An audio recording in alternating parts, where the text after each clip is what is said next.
It's been crazy to see it come this far. If someone would have told us that Bitcoin is going to hit $10,000 someday, I think people would have been surprised in the early days. We look back and history seems so linear and so sure, right? But it wasn't that sure at the time. I mean, the bottom of the 2015 bear was pretty dismal. Bitcoin printed like $180 a Bitcoin. It had fallen from like $1,200 a Bitcoin. So that was like a pretty dismal moment. There wasn't content. I mean, there was almost no podcasters. There was barely any sort of industry news sites. There wasn't nearly there was basically no YouTube content. So it was really hard to feel like you were still believing in this trade. So to see it come all the way here where you got institutions going, oh yeah, Bitcoin is definitely gold 2.0, it feels weird. It feels like it doesn't feel real because we've been saying this for such a long time.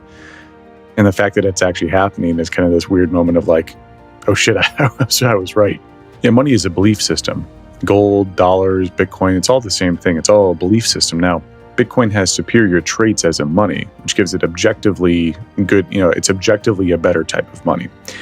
And we can, I don't want to get into those, but, Bitcoin has objectively better traits, but it doesn't matter if it has objectively better traits if no one believes that it does.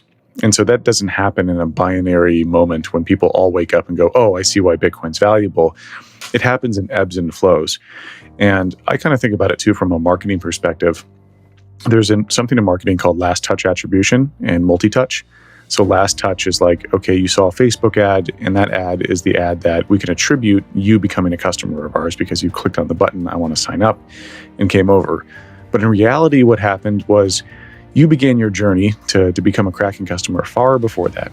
You probably saw a Google search ad, and you probably saw a blog post of ours, and all these other touch points. That's multi-touch attribution. Your final convincing to become a customer happened over time. It wasn't this binary moment. And so with Bitcoin, it's probably the same thing, right? They heard about it in 2013, they didn't buy. They heard about it in 17 and they didn't buy. One of their friends or family members definitely bought it at some point and told them about it. And it's these multiple touch points where I think we do see this kind of spin into greater and greater adoption at a faster rate because of the multi-touch nature, because people have had repeat exposure. Whereas before, your first exposure, you're no, that seems like a scam, for sure. It seems like a Ponzi scheme, seems like a scam. But after the 50th exposure, you're why isn't this thing going away? I don't understand how it works, but it's not going away. And more people I know are buying it, and more institutions are buying it. And so that's where I think we do see hyper-Bitcoinization isn't a binary moment, but I do think it's an exponential growth moment where Bitcoin's entire existence has been exponential growth. But I think at the end here, the repeat exposure will have saturated people's consciousness so much to where there'll be very big catalyst moments where there might be a big level step up in Bitcoin adoption. And we usually see this happen in the bull runs, but maybe we see this happen at different catalyst moments of trust where people have lost trust in their government. I think COVID was an example of what that might look like, but there might be others in the future where there's a really big breach of trust by a government or a bank, and people go look at Bitcoin and they're you know what? I've heard about this thing for the last 10 years. This seems like a good solution. So I think that people's probability of converting to becoming a Bitcoiner grows increasingly over time because they can't ignore it. They can't ignore all their friends and family and all these different indicators maybe I should get into this. Volatility is so interesting to see how people react to it, where they would rather choose losing 2% a year, which is consistent, than take a bet where you have a very high probability of making many multiples over your initial principal.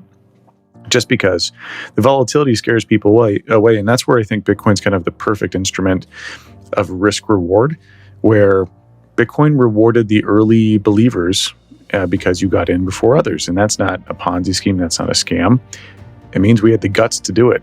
And we were the ones who deserved it the most. Everyone else heard about it and they were too scared by it. So Bitcoin rewarded the risk takers, and those risk takers are the only ones who should be rewarded for that behavior. No one was granted this. No one was given this by the government. No one was handed. These Bitcoins weren't handed to them. You bought in because you believed, and the only ones who still have coins are the ones who stuck through it. So I think Bitcoin is Dan, it's you always. Yeah. Sorry to interrupt. It's you who always says hodling isn't easy. Yeah, I mean, it's actually the hardest thing to do because you have to resist your emotions, right? You're resisting fear when it goes down, and you're resisting FOMO when it goes up. Because with the FOMO, you might go, "Oh, I could buy that car, I could buy that boat, I could buy that house." And it's not necessarily a bad thing if you do sell, but just don't do it in like a frivolous manner. Like if you go and you bought 10 years ago, 5 years ago, and you're like, cool, if it hits this price, I need to go buy a home. Me and my partner have talked about that. That's totally okay to do. I'm talking more of the emotional trading, right? Where someone puts it in 2 months ago and then they pop it right out. I mean, Bitcoin is the most phenomenal bet of the 21st century. And, just to take it for a short ride, it's such a long, crazy journey. You got to hop on that train for at least a couple of years. It's for me, it's been almost 9. And I wasn't a perfect hodler. I don't think anyone's a perfect hodler. And I think you've been pretty open with some of your experiences. But yeah, we all look at those transactions or those trades, and we're like, oh, why didn't I just hodl? So since 2013, I figured it out. I was like, okay, the only way to survive this thing is to hodl. But it's this really interesting journey of like self-discovery internally, of like recognizing these human emotions of fear and greed and trying to resist those.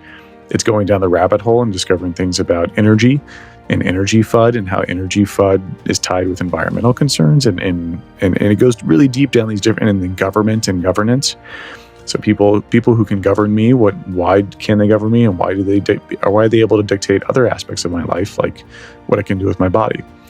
And so it's just the hodler's journey is kind of this like hero's journey. And I forget there's an author who wrote this, and I forget his name off the top of my head, but he had a really good piece on Bitcoin being the hero's journey, where you go through this sort of phased life of becoming a hodler. That goes through like pits of despair and realization and awakening. And the price is a huge component of that, right? I think everyone going through a bull bear run, like I give people, if you've gone through a bull and bear market, I think you're an OG. I think that gives you the title of OG because, it's a lot to go through, right? Think about March 2020 last year. Dude. Bitcoin went 3,400, right? It was either 34 or 38, I forget, but that was intense. I think everyone remembers that. It was like a 40% plunge in one day. Yep. Those moments, there's so many of those, because you had like Mt. Gox getting shut down, Silk Road getting shut down. You had like China banning Bitcoin 100 times. So it's been a long journey. And that's where, I think Bitcoin is the most fair distribution out there, because folks who risked it, held on to it, are the most deserving of it. For me, I knew it was risky. Did I think it might happen? Yes. Did I think it was very probable? I'd say I hoped it was probable, but I wasn't sitting there going like, this is for sure going to happen. I thought about it more of like, I want to help build this world to make that happen. And I think we've got a shot at doing it. And I'm going to hodl and see it all the way through.